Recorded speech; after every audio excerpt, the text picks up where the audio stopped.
Hello, good morning, जोहार। मैं पूनम और आप देख रहे हैं 24 झारखंड न्यूज। चलिए जानते हैं आज की 25 मुख्य बड़ी खबरों को। कैबिनेट की बैठक में नई शराब नीति को मंजूरी। 70 प्लस बुजुर्गों को 5 लाख का स्वास्थ्य बीमा। Professional education bill pass. Cabinet की बैठक में गुरुवार को कुल 17 प्रस्तावों पर स्वीकृति दी गई। इनमें सबसे महत्वपूर्ण नई उत्पाद नीति को मंजूरी मिली। नई उत्पाद नीति में अब शराब के होलसेल की जिम्मेदारी झारखंड बेवरेज कॉरपोरेशन लिमिटेड करेगा। वहीं खुदरा शराब की बिक्री प्राइवेट हाथों में होगी। एक व्यक्ति या ग्रुप को किसी जिले में अधिकतम 4 ग्रुप के दुकानों को आवंटित किया जाएगा। एक ग्रुप में 1 से 4 तक दुकान होगी, अर्थात एक जिले में किसी व्यक्ति को अधिकतम 12 दुकानें मिल सकेगी। वहीं पूरे राज्य में उसे व्यक्ति या फर्म को अधिकतम 36 दुकान मिलेंगे। राज्य में शराब के लगभग 1456 दुकान हैं। वर्तमान में शराब का खुदरा और होलसेल बिक्री की जिम्मेदारी कॉरपोरेशन कर रहा था। एक अन्य महत्वपूर्ण फैसले में अब राज्य में 70 वर्ष से अधिक उम्र के नागरिकों को मुख्यमंत्री आयुष्मान योजना के तहत 5 लाख तक की स्वास्थ्य इंश्योरेंस की सुविधा दी जाएगी। ऐसे परिवारों की संख्या लगभग 84,518 है। एक और महत्वपूर्ण फैसले में कैबिनेट ने प्रोफेशनल एजुकेशन बिल को मंजूरी प्रदान की है। इस बिल के माध्यम से व्यावसायिक शिक्षा से जुड़े संस्थानों के लिए विभिन्न कोर्सों का शुल्क तय किया गया। वहीं कारखाना संशोधन अधिनियम आज में संशोधन किया गया। अब कारखाना में काम करने वाले कर्मियों को 3 माह में 75 घंटे की जगह 125 घंटे का ओवर टाइम मिल सकेगा। एनसीसी कैडरों के भोजन भत्ते में वृद्धि की गई है। अब उन्हें प्रति कैडर 150 रुपए की जगह 220 रुपए मिलेंगे। मनिया सम्मान योजना और पेंशनधारियों को जल्द मिलेगा पैसा। मनिया सम्मान योजना के लाभुकों के लिए खुशखबरी है। 2 महीने की राशि एक साथ लाभुकों को दी जाएगी। 5,000 रुपए एक साथ लाभुकों के खाते में राशि आएगी। पलामू जिला को मनिया सम्मान योजना के महिला, बाल विकास एवं सामाजिक सुरक्षा विभाग ने 559 करोड़ रुपए दिए हैं। जल्द ही लाभुकों के खाते में मनिया सम्मान योजना से जुड़ी हुई राशि चली जाएगी। मनिया सम्मान योजना के साथ साथ सर्वजन पेंशन योजना के लाभुकों की राशि भी उनके खाते में जाएगी। पलामू सामाजिक सुरक्षा विभाग के सहायक निदेशक विक्रम आनंद ने बताया कि विभाग के द्वारा राशि आवंटित हो गई है। जल्द ही लाभुकों के खाते में राशि भेजी जाएगी। सर्वजन पेंशन योजना के भी लाभुकों को राशि शुक्रवार को मिल सकती है। पलामू जिला में 3,54,000 के करीब मनिया सम्मान योजना के लाभुक हैं। सभी लाभुकों का आधार सीडिंग का कार्य पूरा हो चुका है। 29 अप्रैल से 5 मई तक स्पेशल कैंप लगाकर पलामू में मनिया सम्मान योजना के लाभुकों का आधार सीडिंग किया गया।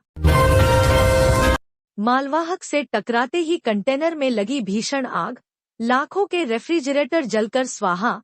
गिरिडीह 2 वाहन के बीच टक्कर के बाद एक कंटेनर में आग लग गई। आग लगने से कंटेनर में रखा लाखों के रेफ्रिजरेटर जलकर राख हो गए।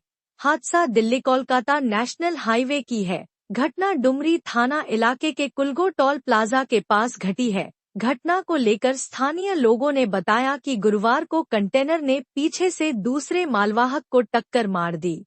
इससे कंटेनर का अगला हिस्सा क्षतिग्रस्त हो गया। जोरदार टक्कर के बाद ड्राइवर और खलासी मौके से फरार हो गए।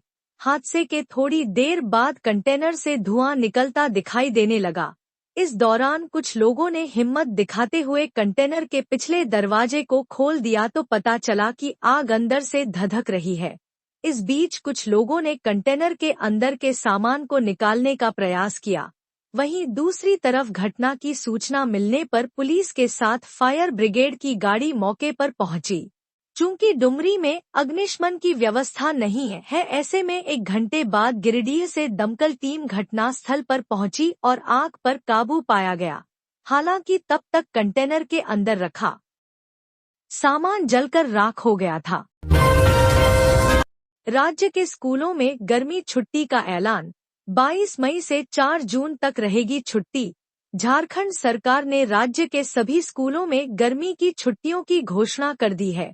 ये छुट्टियां 22 मई से शुरू होकर 4 जून तक चलेंगी। इस दौरान छात्रों को गर्मी से राहत मिलेगी और शिक्षकों को भी अवकाश का लाभ मिलेगा। स्कूल 5 जून से दोबारा खुल जाएंगे। अगर किसी कारणवश छुट्टियों को बढ़ाना पड़ा तो विभाग ने स्पष्ट किया है कि उसकी भरपाई रविवार या किसी अन्य छुट्टी वाले दिन स्कूल खोलकर की जाएगी। इससे पढ़ाई का नुकसान नहीं होगा और छात्रों का सिलेबस समय पर पूरा किया जा सकेगा। मंत्री चमरा लिंडा ने आकांक्षा कार्यक्रम का किया औचक निरीक्षण। कहां जुलाई से शुरू होगी निःशुल्क कोचिंग। कल्याण मंत्री चमरा लिंडा ने बुधवार को रांची स्थित जिला स्कूल परिसर में संचालित आकांक्षा कार्यक्रम का औचक निरीक्षण किया। यह कार्यक्रम आदिवासी समुदाय के मेधावी विद्यार्थियों को इंजीनियरिंग और मेडिकल जैसी प्रतियोगी परीक्षाओं की निःशुल्क कोचिंग उपलब्ध कराने के उद्देश्य से संचालित किया जा रहा है। मंत्री ने बताया कि जुलाई 2025 के पहले सप्ताह से आदिवासी छात्र छात्राओं के लिए निःशुल्क कोचिंग शुरू की जाएगी। इसके लिए विभाग चयनित मेधावी विद्यार्थियों को इंजीनियरिंग और मेडिकल की तैयारी के लिए विशेष प्रशिक्षण देगा। उन्होंने कहा कि सीबीएसई और आईसीएसई बोर्ड के परिणाम घोषित हो चुके हैं, जबकि जैक बोर्ड का परिणाम भी जल्द जारी होने वाला है। इसके बाद विद्यार्थियों से आवेदन लिए जाएंगे और मेरिट के आधार पर चयन किया जाएगा।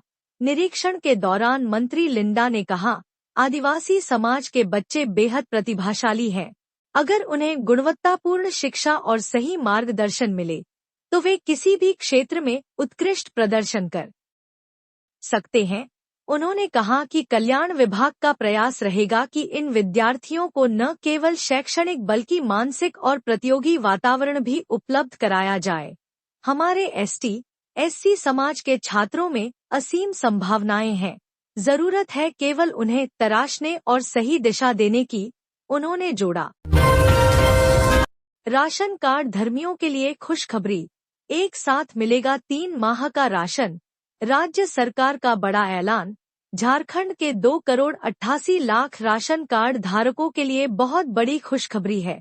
राज्य के 2 करोड़ 88 लाख लोगों को एक साथ 3 महीने का राशन मिलेगा। राज्य के खाद्य आपूर्ति मंत्री इरफान अंसारी ने राशन कार्ड धारकों को जून, जुलाई और अगस्त 3 माह का राशन एक साथ देने का फैसला लिया है। आगामी भीषण गर्मी और मानसून के दौरान आपदा की स्थिति को देखते हुए यह निर्णय लिया गया है। मंत्री इरफान अंसारी ने कहा, आगामी भीषण गर्मी और मानसून की गंभीरता को देखते हुए खाद्य, सार्वजनिक वितरण एवं उपभोक्ता मामले विभाग के तहत 2 करोड़ 88 लाख राशन कार्डधारी लाभुकों को एक साथ 3 माह का राशन दिया जाएगा। राशन कार्डधारी लाभुकों को जून, जुलाई और अगस्त तीनों माह का राशन एक साथ दिया जाएगा, ताकि आपदा के समय भी कोई भूखा न सोए। जंगल में रोती मिली नवजात, निसंतान महिला ने अपनाया कुछ देर बाद टूट गया मां बनने का सपना। गिरिडीह के पिरटांड थाना क्षेत्र के बांध गांव में गुरुवार को एक हृदय विदारक दृश्य देखने को मिला। एक मां ने अपनी नवजात बच्ची को जंगल में छोड़ दिया, लेकिन उस मासूम की करुणा भरी चीखें जंगल की शांति चीरती हुई एक बकरी चरा रही महिला कुंती देवी तक पहुंची। जब कुंती ने बच्ची को अकेले तड़पते देखा तो तुरंत अपनी रिश्तेदार तिलेश्वरी देवी को बुलाया। तिलेश्वरी, जो खुद निसंतान है, उसने बच्ची को सीने से लगाते ही जैसे जीवन की सबसे बड़ी खुशी पाली हो, वो फूट फूट कर रोने लगी। खुशी के आंसू थे वो, जो शायद पहली बार मां बनने के एहसास से निकले थे, लेकिन ये खुशी चंद पलों की ही मेहमान थी। बच्ची के सिर पर चोट का निशान देखकर तिलेश्वरी देवी उसे तुरंत अस्पताल लेकर दौड़ी, मगर रास्ते में ही वह नन्ही जान इस दुनिया को अलविदा कह गई। तिलेश्वरी देवी की गोद से मां बनने का सपना फिसलकर सिर्फ एक दर्दनाक याद बन गया। अस्पताल में बच्ची को सीने से लगाकर रोती तिलेश्वरी की सिसकियों ने हर आंख को नम कर दिया। वहां मौजूद हर शख्स स्तब्ध था। पुलिस को सूचना दी गई है और नवजात को जंगल में छोड़ने वाली महिला की तलाश जारी है। पुलिस ने बच्ची के शव को पोस्टमार्टम के लिए गिरिडीह सदर अस्पताल भेज दिया। तिलेश्वरी देवी भी वहीं मौजूद रहीं। आधी रात को मोरहाबादी मैदान से हटा अतिक्रमण, विरोध में उतरे दुकानदार। रांची शहर के मोरहाबादी मैदान में अतिक्रमण के खिलाफ बड़ी कार्रवाई की गई है। नगर निगम की टीम ने बुधवार की देर रात अभियान शुरू किया। इस दौरान 50 से ज्यादा ठेले और खोमचों को जब्त कर लिया। इस दौरान निगम की टीम को भारी विरोध का सामना भी करना पड़ा। रांची के ऐतिहासिक मोरहाबादी मैदान में लगातार हो रहे अतिक्रमण पर निगम का जोरदार डंडा चला है। बुधवार की आधी रात से शुरू हुई कार्रवाई में मोरहाबादी के बिजली ऑफिस से लेकर पंचमुखी मंदिर तक हर अतिक्रमण को साफ कर दिया गया। निगम की टीम ने इस दौरान सड़क पर लगाकर रखे गए अवैध रूप से 100 से ज्यादा ठेलों को जब्त कर लिया। कई अवैध निर्माण को ध्वस्त भी कर दिया। जैसे ही दुकानदारों को यह पता चला कि नगर निगम के द्वारा कार्रवाई की जा रही है, वे लोग मौके पर पहुंच गए और रात में ही जबरदस्त हंगामा किया। इसके बावजूद नगर निगम की टीम ने अपनी कार्रवाई पूरी की। इस कार्रवाई के दौरान महिला दुकानदार कई बार निगम की टीम के साथ भिड़ गईं। उन्हें जमकर अपशब्द भी कहे गए, मगर टीम विरोध करते हुए अपने काम में लगी रही। झारखंड में बदला मौसम के मिजाज, 18 मई तक झमाझम बारिश होने की संभावना। झारखंड के कई हिस्सों में अधिकतम तापमान के कारण जनजीवन अस्तव्यस्त हो गया है। गर्मी और उमस से राज्यवासियों को 18 मई तक राहत मिल सकती है। 15 मई को राज्य के 15 जिलों में दोपहर बाद में गर्जन, आसमान में बादल छाए रहने, वज्रपात और हल्की बारिश से राहत मिल सकती है। इसे देखते हुए मौसम विभाग ने 15 जिलों में येलो अलर्ट जारी किया है। आईएमडी ने जिन 15 जिलों के लिए चेतावनी जारी की है, उनमें दुमका, साहिबगंज, गोड्डा, देवघर, जामताड़ा, गिरिडीह, धनबाद, बोकारो, रामगढ़, रांची, खूंटी, सरायकेला खरसांवा, पश्चिमी सिंहभूम, पूर्वी सिंहभूम शामिल हैं। 16 मई को गढ़वा, पलामू, चतरा और लातेहार को छोड़कर अन्य सभी जिलों में मेघ गर्जन, वज्रपात, तेज हवा और बारिश हो सकती है। सभी जिलों के लिए येलो अलर्ट जारी किया गया है। मौसम विज्ञान केंद्र के वैज्ञानिक अभिषेक आनंद के अनुसार झारखंड में 17 और 18 मई को सभी जिलों में मौसम में बदलाव रहेगा। गर्मी और उमस से निजात मिलेगी। अधिकतम तापमान में काफी कमी आएगी। मेघ गर्जन, वज्रपात के साथ तेज हवा और बारिश हो सकती है। 14 मई को राज्य के 12 जिलों में लू की स्थिति बनी रही। दिन में तेज धूप के कारण गर्मी तथा उमस से लोगों को परेशानी हुई। देर शाम में खूंटी और रांची के कई इलाकों में हल्की बारिश हुई, लेकिन गर्मी से निजात नहीं मिली। सीसीएल के सेफ्टी ऑफिसर 10,000 घूस लेते रंगे हाथ गिरफ्तार। सीबीआई की कार्रवाई। सीबीआई की टीम ने बुधवार को रामगढ़ स्थित सीसीएल के सिरका कोलियरी में छापेमारी की। सीबीआई ने 10,000 रुपए घूस लेते हुए सीसीएल के सेफ्टी ऑफिसर राजेंद्र प्रसाद को रंगे हाथ गिरफ्तार कर लिया है। कोलियरी के जगदीश तांती के कर्मचारी ने सीबीआई को लिखित शिकायत की थी।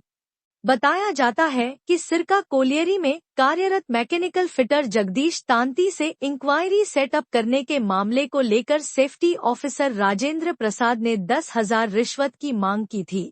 वह जगदीश को उस पर लगे आरोपों से मुक्त करने के लिए घूस मांग रहा है। सीबीआई ने शिकायत की जांच की और सही पाया। जमशेदपुर, प्राइवेट स्कूलों को डीसी की चेतावनी। 3 दिन में 100% एडमिशन सुनिश्चित करें, नहीं तो होगी कार्रवाई। जमशेदपुर के डीसी अनन्य मित्तल ने जिले भर में संचालित सभी प्राइवेट स्कूलों के प्रवेश कक्षा में नामांकन को लेकर आरक्षित सीटों को तत्काल प्रभाव से भरने को लेकर चेतावनी जारी की है, जिसमें बताया गया है कि निःशुल्क और अनिवार्य बाल शिक्षा का अधिकार अधिनियम 2009 के तहत शैक्षणिक सत्र 2025-26 के लिए निजी विद्यालयों के प्रवेश कक्षा में कुल 1,303 के चयनित बच्चों में अब तक 726 बच्चों का नामांकन किया गया है। वहीं शेष बच्चों के नामांकन को लेकर संबंधित निजी विद्यालयों को 3 दिनों के भीतर नामांकन लेना सुनिश्चित करने का निर्देश दिया गया है। ऐसा नहीं करने वाले विद्यालय प्रबंधन के विरुद्ध सख्त कार्रवाई का निर्देश भी दिया है। इसे लेकर नामांकन में देरी की जांच का जिम्मा जिला शिक्षा अधीक्षक कार्यालय को सौंपा गया है। जेएसएससी सीजीएल पेपर लीक मामला, जमानत याचिका पर सुनवाई पूरी, फैसला सुरक्षित। जेएसएससी सीजीएल पेपर लीक मामले में जेल में बंद आरोपी विवेक रंजन की जमानत याचिका पर सुनवाई पूरी हो गई है। सीआईडी की विशेष कोर्ट ने फैसला सुरक्षित रखा है। गुरुवार को 3 आरोपियों की जमानत अर्जी पर कोर्ट फैसला सुनाएगा। इससे पहले 6 आरोपियों की जमानत याचिका खारिज हो चुकी है। मामले में सीआईडी ने 12 आरोपियों को गिरफ्तार कर जेल भेजा है। मामले में अब तक 2 आरोपी गौरव कुमार और अभिलाष कुमार के खिलाफ जांच पूरी करते हुए सीआईडी ने कोर्ट में चार्जशीट दाखिल की है। दोनों चार्जशीटेड आरोपी गौरव कुमार और Abhilash Kumar Indian reserve battalion 8 Godda के जवान हैं। गौरतलब है कि 21 और 22 सितंबर 2024 को राज्य के सभी जिलों में जेएसएससी सीजीएल की परीक्षा 3 पालियों में आयोजित की गई थी। परीक्षा के बाद ही पेपर लीक का मामला सामने आया था। पेपर लीक के बाद अभ्यर्थियों ने सड़क पर प्रदर्शन कर परीक्षा रद्द करने और सीबीआई से जांच कराने की मांग की थी, जिस पर राज्य सरकार ने सीआईडी को जांच का आदेश दिया था। कोदरमा में हादसा, तिलैया डैम में गिरी कार, 2 की मौत, 1 की हालत गंभीर। रांची पटना मुख्य मार्ग जवाहर घाटी के पास एक दर्दनाक सड़क हादसा हुआ है। इस हादसे में 2 युवकों की मौत हो गई है, जिसमें राहुल का शव बरामद कर लिया गया है, जबकि उसके एक साथी आशीष के शव की तलाश की जा रही है। जानकारी के अनुसार तिलैया के फल व्यवसायी राहुल कुमार अपने 3 दोस्तों के साथ बरही से तगादा कर वापस तिलैया लौट रहा था। इसी बीच जवाहर घाटी के पास राहुल की कार अनियंत्रित हो गई और तिलैया डैम में गिर गई। इस घटना में 2 लोगों की मौत हो गई है, जिसमें से एक शव की तलाश की जा रही है। वहीं कार में सवार सौरभ ठाकुर को बेहतर इलाज के लिए कोदरमा सदर अस्पताल से रिम्स रेफर किया गया है, जबकि एक युवक लापता बताया जा रहा है। यह पूरी घटना बरही थाना क्षेत्र की बताई जा रही है। इधर घटना की जानकारी पाकर बरही थाना प्रभारी आभास कुमार दल बल के साथ मौके पर पहुंचे और स्थानीय गोताखोरों की मदद से आशीष के शव की तलाशी शुरू कर दी है। बरही थाना प्रभारी आभास कुमार ने घटना की पुष्टि करते हुए बताया कि घटना की जानकारी मिलते ही पुलिस मौके पर पहुंची और दुर्घटनाग्रस्त कार को हाइड्रा की मदद से डैम से बाहर निकाला गया। फिलहाल कार में सवार एक युवक का शव बरामद किया गया है, जबकि दूसरे शव की तलाश की जा रही है। वहीं घायल युवक को कोदरमा से रिम्स रेफर किया गया है, जबकि तीसरे युवक का कुछ पता नहीं चल पाया है और उसकी भी तलाश जारी है। रांची को मिलेगी 2 स्मार्ट सड़कों की सौगात, मुख्यमंत्री हेमंत सोरेन ने दी मंजूरी। रांची की जनता को जल्द ही जाम की समस्या से राहत मिलने वाली है। शहर में 2 बड़ी स्मार्ट सड़कों के निर्माण का रास्ता साफ हो गया है। मुख्यमंत्री हेमंत सोरेन ने इन दोनों सड़कों के निर्माण प्रस्ताव को मंजूरी दे दी है। पहली सड़क विवेकानंद स्कूल, पुरानी विधानसभा से नया सराय रिंग रोड तक बनेगी। यह सड़क जगन्नाथपुर मंदिर के रास्ते से होकर गुजरेगी। करीब 8.2 किलोमीटर लंबी यह सड़क 6 लेन की एलिवेटेड स्मार्ट रोड होगी। इसमें करीब 300 करोड़ रुपए खर्च होंगे। साथ ही भूमि अधिग्रहण भी किया जाएगा। वहीं दूसरी सड़क कटहल मोड़ चौक से जगन्नाथपुर मंदिर होते हुए वाया आलम चौक, साईं मंदिर से विधानसभा पेरिफेरी लिंक तक बनेगी। यह 4 लेन सड़क होगी, जिस पर 338 करोड़ रुपए खर्च होंगे। इन दोनों परियोजनाओं को अब राज्य योजना प्राधिकृत समिति के पास मंजूरी के लिए भेजा जाएगा। वहां से स्वीकृति मिलने के बाद इसे कैबिनेट में अंतिम मंजूरी के लिए रखा जाएगा। पथ निर्माण विभाग के प्रधान सचिव सुनील कुमार ने बताया कि इन सड़कों के बनने से रांची की ट्रैफिक समस्या काफी हद तक कम होगी। एलिवेटेड 6 लेन सड़क वीआईपी और वीवीआईपी मूवमेंट के लिए काफी सहायक होगी। सड़क के दोनों तरफ 2 लेन का सर्विस रोड भी बनेगा। रिंग रोड से शहर को सीधे जोड़ने में यह परियोजना अहम साबित होगी। इन स्मार्ट सड़कों से रांची को बेहतर यातायात व्यवस्था और तेज रफ्तार का तोहफा मिलेगा। रामगढ़ में बोलेरो की टक्कर से बाइक सवार की मौतः, पत्नी और बच्चा घायल, इलाज कराकर लौट रहे थे परिवार के साथ। रामगढ़ जिले के पतरातू थाना क्षेत्र में बुधवार शाम एक दर्दनाक सड़क हादसा हुआ। बिंजा पुल के पास मुख्य सड़क पर टर्निंग के दौरान एक बोलेरो ने बाइक को पीछे से टक्कर मार दी। हादसे में बाइक सवार मैक्लुस्कीगंज निवासी विकास गोप की मौके पर ही मौत हो गई, जबकि उनकी पत्नी और बच्चा घायल हो गए। विकास अपनी पत्नी और बच्चे को भुरकुंडा में इलाज कराकर वापस लौट रहे थे। बोलेरो चालक बचराचूरी का निवासी है। घटना की सूचना मिलते ही पतरातू पुलिस मौके पर पहुंची और मामले की जानकारी ली। राजभवन का बड़ा फैसला। राज्य के 3 विश्वविद्यालय के कुलपति नहीं ले सकेंगे कोई नीतिगत निर्णय। राज्य के 3 प्रमुख विश्वविद्यालयों रांची विश्वविद्यालय, डॉक्टर श्यामा प्रसाद मुखर्जी विश्वविद्यालय और झारखंड ओपन यूनिवर्सिटी को फिलहाल किसी भी नीतिगत निर्णय लेने से रोक दिया गया है। यह निर्देश राजभवन द्वारा जारी किया गया है। दरअसल इन तीनों विश्वविद्यालयों के कुलपतियों का कार्यकाल अगले माह समाप्त हो रहा है। ऐसे में राजभवन ने यह निर्णय लिया है कि जब तक नए कुलपति की नियुक्ति नहीं हो जाती, तब तक इन विश्वविद्यालयों में कोई बड़ा या नीतिगत फैसला नहीं लिया जाएगा। इस फैसले का उद्देश्य यह सुनिश्चित करना है कि कार्यकाल समाप्ति की स्थिति में कोई भी जल्दबाजी में या अनावश्यक निर्णय न लिया जाए, जिससे विश्वविद्यालय की प्रशासनिक या शैक्षणिक व्यवस्था पर नकारात्मक प्रभाव पड़े। राजभवन का मानना है कि नीतिगत फैसले दीर्घकालिक प्रभाव डालते हैं, इसलिए ऐसे निर्णय स्थायी नेतृत्व द्वारा लिए जाने चाहिए। इस रोक के कारण विश्वविद्यालयों में चल रही कुछ योजनाओं, नए पाठ्यक्रमों की शुरुआत, भर्तियों, वित्तीय निर्णयों या अन्य बड़े प्रस्तावों पर फिलहाल कोई निर्णय नहीं लिया जा सकेगा। यह स्थिति तब तक बनी रहेगी जब तक नए कुलपतियों की नियुक्ति नहीं हो जाती। पुलिस की पिटाई से शख्स की मौत के बाद हंगामा। पुलिस ने सड़क पर प्रदर्शन कर रहे लोगों पर किया लाठीचार्ज। लातेहार पुलिस की पिटाई से एक शख्स की मौत होने जाने के बाद परिजनों ने हत्या का आरोप लगाया है। हिरंज थाना क्षेत्र के रहने वाले सुखन प्रसाद की मौत संदिग्ध अवस्था में हो गई थी। उनकी मौत पर मृतक के परिजनों का आरोप है कि 2 दिन पहले पुलिस ने भूमि विवाद के मामले में सुखन प्रसाद की पिटाई की थी, जिसके कारण ही उनकी मौत हुई है। इस घटना के बाद आक्रोशित ग्रामीणों ने सड़क पर उतरकर पुलिस के खिलाफ प्रदर्शन किया और निष्पक्ष जांच की मांग की। दरअसल लातेहार सदर थाना क्षेत्र के जालिम गांव में रविवार रात जमीन विवाद के मामले में पुलिस और ग्रामीणों के बीच विवाद हो गया था। ग्रामीणों का आरोप है कि लगभग 10 से 11 बजे पुलिस गांव पहुंची और संतोष प्रसाद तथा अन्य ग्रामीणों के घर में घुसकर जमकर मारपीट की।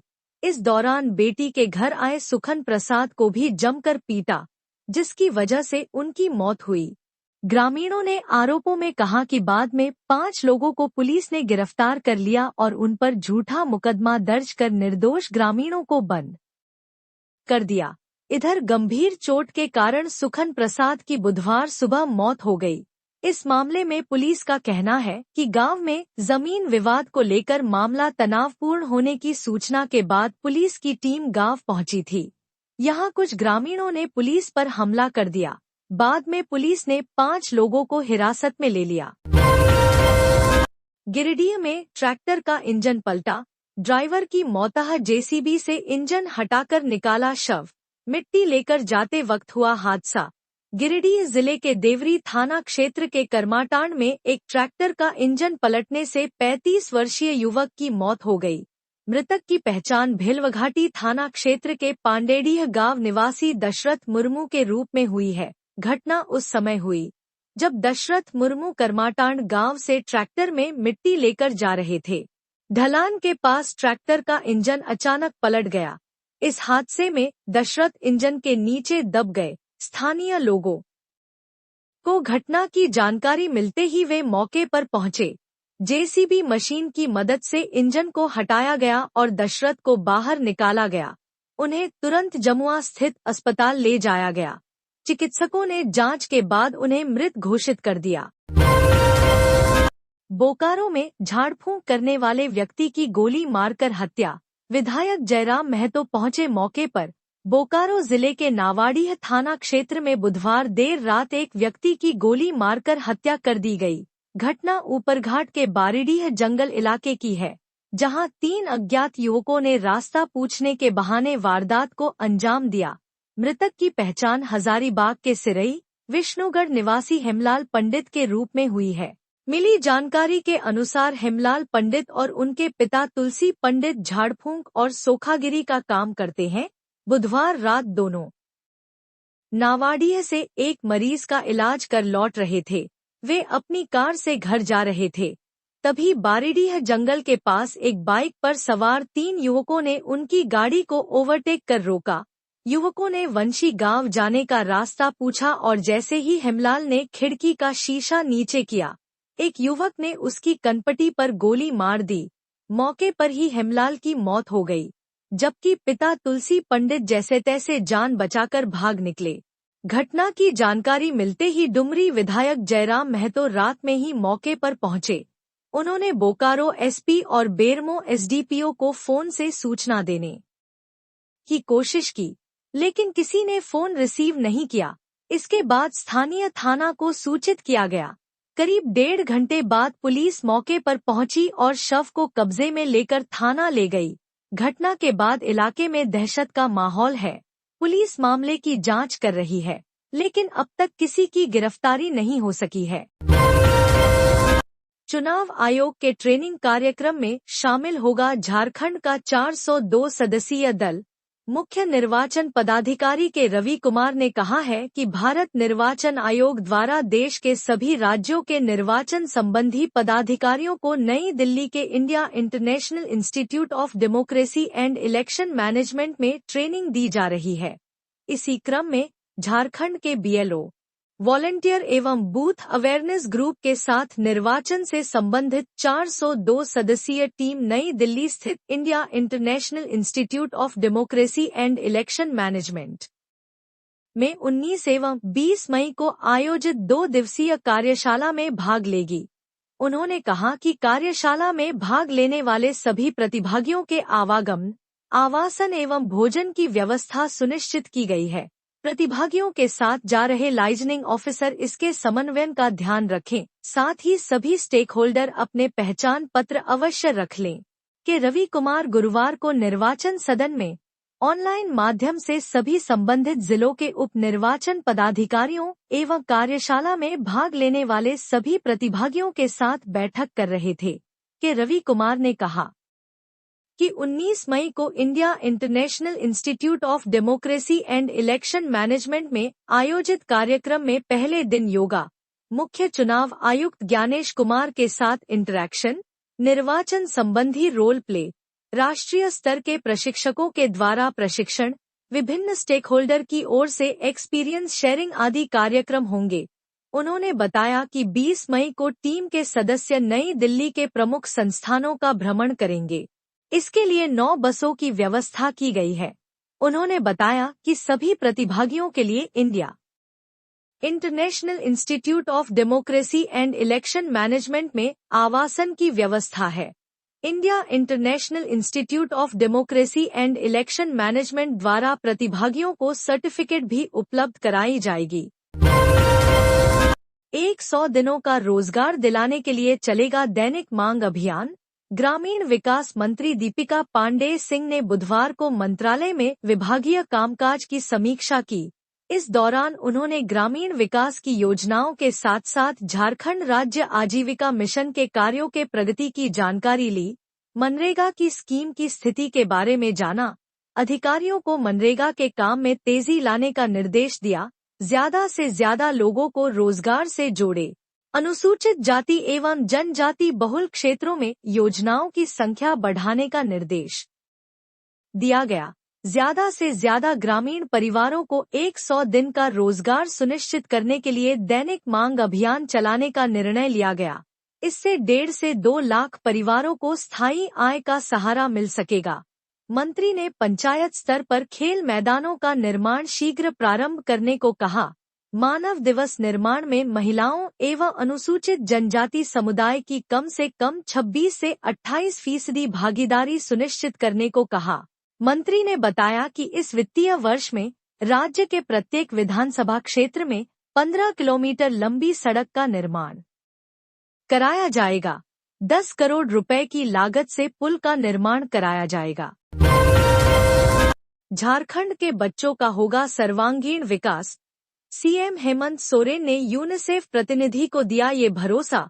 झारखंड के मुख्यमंत्री हेमंत सोरेन से आज रांची के काके रोड स्थित मुख्यमंत्री आवासीय कार्यालय में यूनिसेफ की भारत में प्रतिनिधि सिंथिया मैककेफरी ने शिष्टाचार भेंट की।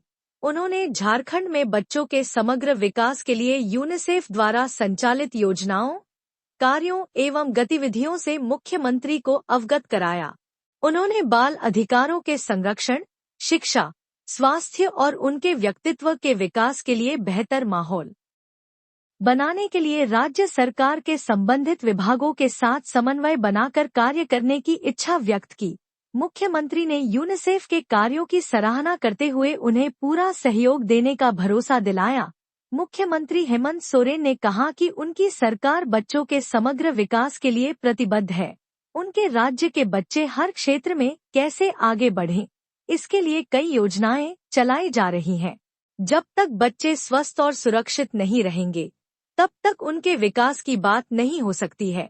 यही वजह है कि उनकी सरकार बच्चों में कुपोषण और कई अन्य स्वास्थ्य समस्याओं को दूर करने के लिए हर स्तर पर काम कर रही है। झारखंड के सीएम हेमंत सोरेन ने कहा कि बच्चों के समग्र विकास के लिए यूनिसेफ को सरकार की ओर से पूरा सहयोग मिलेगा। सभी के सहयोग से इस राज्य के बच्चों को बेहतर जीवन देने का प्रयास किया जाएगा। इस मौके पर यूनिसेफ झारखंड की प्रमुख कन्निका मित्रा और कम्युनिकेशन स्पेशलिस्ट आस्था अलंग मौजूद थी।